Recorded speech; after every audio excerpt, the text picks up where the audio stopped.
Praise the Lord. तुहानू सारिਆਂ ਨੂੰ प्रभु यीशु नासरी ਦੇ ਸਮਰਥੀ नाम ਦੇ ਵਿੱਚ जय मसीह ਦੀ। सो मेरे प्रियो, ਅੱਜ मैं ਤੁਹਾਡੇ ਨਾਲ ਆਪਣੀ ਟੈਸਟਮਨੀ ਸਾਂਝੀ ਕਰਨ ਲੱਗੀ ਹਾਂ ਤਾਂ ਜੋ खुदाबंद खुदा ਦੇ ਪਵਿੱਤਰ ਨਾਮ ਨੂੰ ਮਹਿਮਾ ਮਿਲ ਸਕੇ। मैं दसना चाहती हाँ कि प्रभु यीशु मसीह ने किस तरीके नाल मेरे जीवन विच काम कीता ते मेरे जीवन विचों उस हर बुराई नूं दूर कीता जिन्हां नूं मैं अपने जीवन विच जाने अनजाने अपने नाल लैके चल रही सी। हालेलुया। सो मेरे प्रियो, मेरे तक प्रभु यीशु मसीह दे वचन 2009 विच पहुंचे, पर मैं उन्हां ते विश्वास नहीं कीता। उस तो बाद 2011 विच प्रभु दे वचन मेरे तक पहुंचे, मैं फिर भी विश्वास नहीं किया क्योंकि मैं सिख धर्म नूं बिलोंग करती सी और मैं बहुत पाठ पूजा बहुत अपने पूरे ध्यान नाल सारा अपनी उन्हां विधियां नूं पूरा करती सी जो जिवें कि आपां सिख धर्म विच करदे हां। हालेलुया।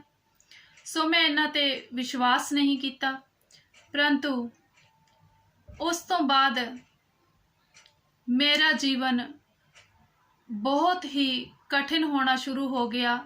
मेरे जीवन विच बहुत ज़्यादा बुराइयां उत्पन्न हो गईयां, बहुत समस्यावां आ गईयां, परिवारिक समस्यावां, शरीरक समस्यावां, बहुत अड़चना, हर कामयाबी विच रुकावट आनी शुरू हो गई। हालेलुया। मैं इन्नी ज़्यादा परेशान हो गई कि मैं अपना बिजनेस एक शुरू किया पर ਉਹਦੇ ਵਿੱਚ भी लॉस हो गया तो मैं बहुत दुखी हुई। मेरे हसबैंड की तबीयत बहुत खराब हो गई, ਉਹਨੂੰ किडनीज ਉਹਨਾਂ ਦੀਆਂ खराब हो गईयां ਤੇ ਉਹਨਾਂ ਦੇ नशे ਵੱਲ ਦਾ ਰੁਝਾਨ ਉਹਨਾਂ ਦਾ ਵੱਧ ਗਿਆ। ਉਹ ਨਸ਼ੇ ਕਰਨੇ ਸ਼ੁਰੂ ਕਰ ਦਿੱਤੇ ਉਹਨਾਂ ਨੇ।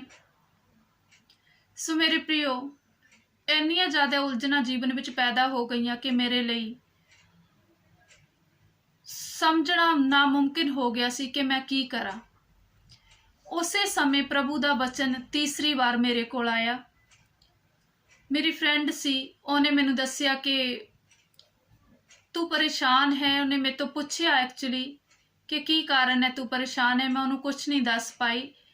वो मसीह सी, उन्हें प्रभु यीशु नूं ग्रहण किया सी ते उन्हें प्रभु के वचन मेरे नाल सांझे कीते ते उन्हें मैनू बाइबल दित्ती कि मैं बाइबल पढ़ा।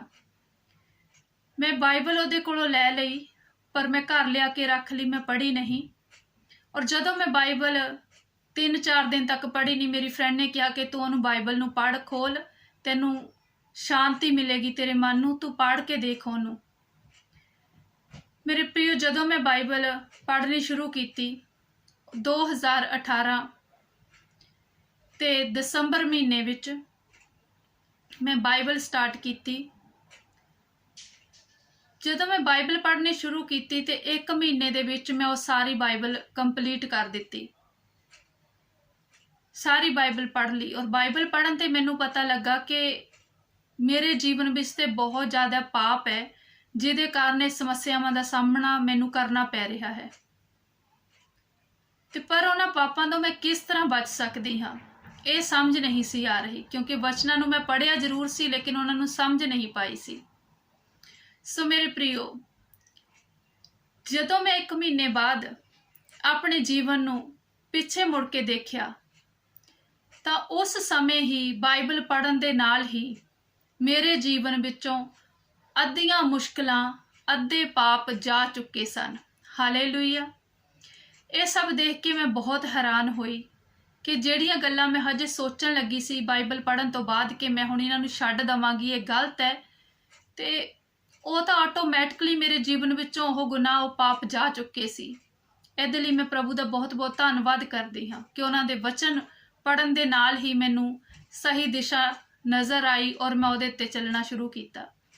ਉਸ ਤੋਂ ਬਾਅਦ प्रियो, मैं इंडिया चले गई अपनी फैमिली ਦੇ ਨਾਲ, मेरे 2 बेटियां और अपने हसबैंड ਦੇ ਨਾਲ। इंडिया जाके मैं चर्च गई तो उत्थे जाके बैप्टिज़म होया मेरा।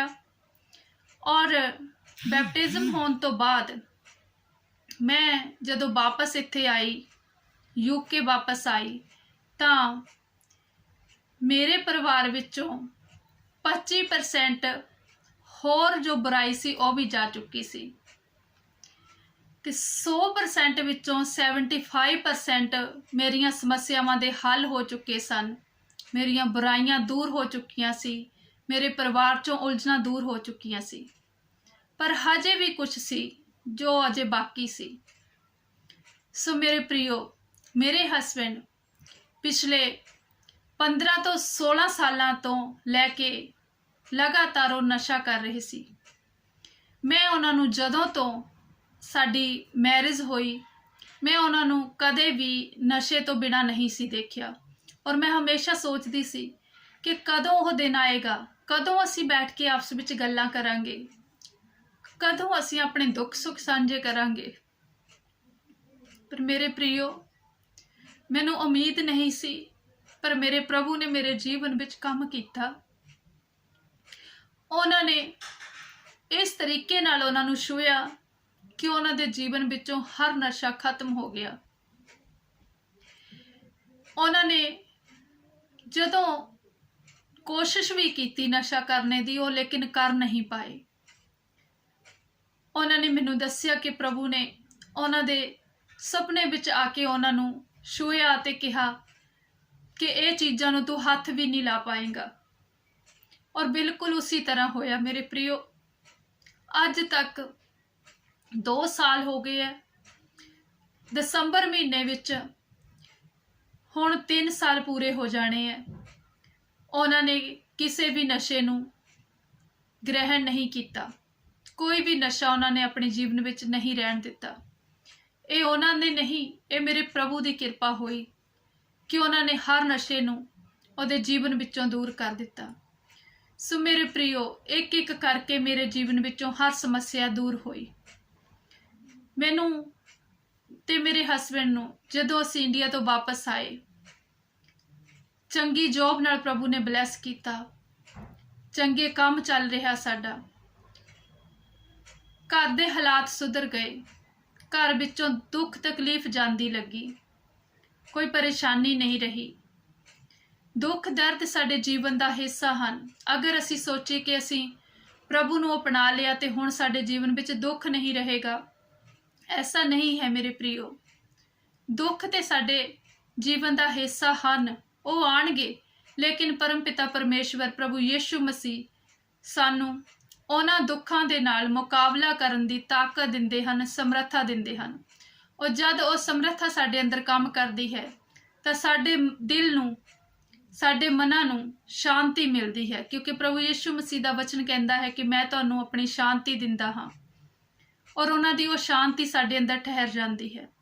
ਪ੍ਰਭੂ ਯਿਸੂ ਮਸੀਹ ਨੇ ਬੜੇ ਅਦਭੁਤ ਤਰੀਕੇ ਦੇ ਨਾਲ ਮੇਰੇ ਜੀਵਨ ਨੂੰ ਬਦਲਿਆ, ਮੇਰੇ ਹਸਬੈਂਡ ਦੇ ਜੀਵਨ ਨੂੰ ਬਦਲਿਆ, ਸਾਡੇ ਪਰਿਵਾਰਿਕ ਹਾਲਾਤਾਂ ਨੂੰ ਬਦਲਿਆ ਤੇ ਅੱਜ ਅਸੀਂ ਆਪਣੇ ਪੂਰੇ ਪਰਿਵਾਰ ਵਿੱਚ ਬਹੁਤ ਖੁਸ਼ ਹਾਂ। ਔਰ ਮੈਂ ਔਰ ਮੇਰੇ ਪਤੀ ਬਿਲਕੁਲ ਪ੍ਰਭੂ ਯਿਸੂ ਮਸੀਹ ਦੇ ਵਚਨਾਂ ਤੇ ਚੱਲ ਰਹੇ ਹਾਂ ਔਰ ਜਿੰਨਾ ਹੋ ਸਕੇ ਅਸੀਂ ਹਰ ਜਨ ਤੱਕ ਉਹਨਾਂ ਦੇ ਵਚਨ ਪਹੁੰਚਾਉਂਦੇ ਹਾਂ ਕਿ ਜਿਸ ਤਰ੍ਹਾਂ ਪ੍ਰਭੂ ਨੇ ਸਾਡੇ ਜੀਵਨ ਨੂੰ ਛੂਹਿਆ, ਸਾਨੂੰ ਬੁਰਾਈ ਤੋਂ ਆਜ਼ਾਦ ਕੀਤਾ, ਸਾਡੇ ਜੀਵਨ ਵਿੱਚੋਂ ਦੁੱਖ ਤਕਲੀਫ ਨੂੰ ਦੂਰ ਕੀਤਾ, ਉਸੇ ਤਰ੍ਹਾਂ ਪ੍ਰਭੂ ਯਿਸੂ ਮਸੀਹ ਹਰ ਜਨ ਦੇ ਜੀਵਨ ਵਿੱਚੋਂ ਹਰ ਦੁੱਖ ਦਰਦ ਬੁਰਾਈ ਨੂੰ ਦੂਰ ਕਰੇ। ਹਾਲੇਲੂਇਆ। ਸੋ ਮੇਰੇ ਪ੍ਰਿयो, ਇਹਦੇ ਲਈ ਮੈਂ ਬਹੁਤ ਖੁਸ਼ ਹਾਂ ਕਿ ਪ੍ਰਭੂ ਨੇ ਮੇਰੇ ਜੀਵਨ ਵਿੱਚ ਕੰਮ ਕੀਤਾ ਔਰ ਉਹਨਾਂ ਨੇ ਮੈਨੂੰ ਚੁਣਿਆ ਹੈ, ਕਿਉਂਕਿ ਅਸੀਂ ਪ੍ਰਭੂ ਨੂੰ ਨਹੀਂ ਚੁਣਦੇ, ਪ੍ਰਭੂ ਨੇ ਸਾਨੂੰ ਚੁਣਿਆ ਹੈ, ਬਾਈਬਲ ਦੱਸਦੀ ਹੈ। ਸੋ ਇਹ ਸਭ ਪ੍ਰਭੂ ਦੀ ਦਇਆ ਹੈ ਜੋ ਸਾਡੇ ਤੇ ਹੋਈ ਹੈ। ਉਹਦੇ ਲਈ ਮੈਂ ਪ੍ਰਭੂ ਦਾ ਬਹੁਤ ਬਹੁਤ ਧੰਨਵਾਦ ਕਰਦੀ ਹਾਂ। ਸੋ ਪ੍ਰਿयो, ਤੁਸੀਂ ਪ੍ਰਭੂ ਯਿਸੂ ਮਸੀਹ ਦੀ ਹਜ਼ੂਰੀ 'ਚ ਆਓ, ਉਹ ਤੁਹਾਡੇ ਹਰ ਦੁੱਖ ਦਰਦ ਤਕਲੀਫ ਨੂੰ ਦੂਰ ਕਰ ਦੇਣਗੇ। ਔਰ ਵਿਸ਼ਵਾਸ ਕਰੋ ਵਚਨਾਂ ਤੇ, ਕਿਉਂਕਿ ਉਹ ਵਚਨ ਸਾਡੇ ਅੰਦਰ 100 ਗੁਣਾ ਫਲ ਲੈ ਕੇ ਆਉਂਦੇ ਹਨ ਔਰ ਸਾਨੂੰ ਹਰ ਬਿਮਾਰੀ ਤੋਂ ਆਜ਼ਾਦ ਕਰਦੇ ਹਨ। ਹਾਲੇਲੂਇਆ। ਸੋ ਸਾਰਿਆਂ ਨੂੰ ਜੈ ਮਸੀਹ ਦੀ।